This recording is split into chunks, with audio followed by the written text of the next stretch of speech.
Good afternoon, I'm Kaulen and this is your PHS Afternoon News Today for Wednesday, September 4th.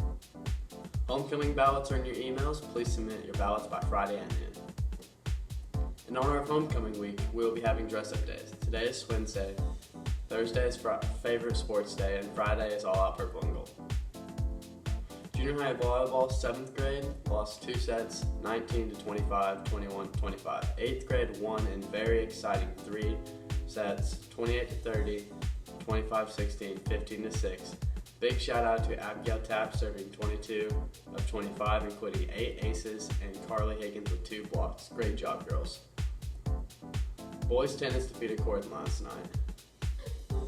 The JV and varsity volleyball team fell to Eastern Pekin.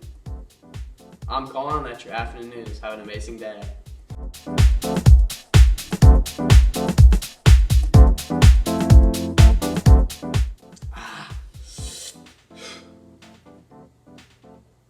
Can we restart the show, please?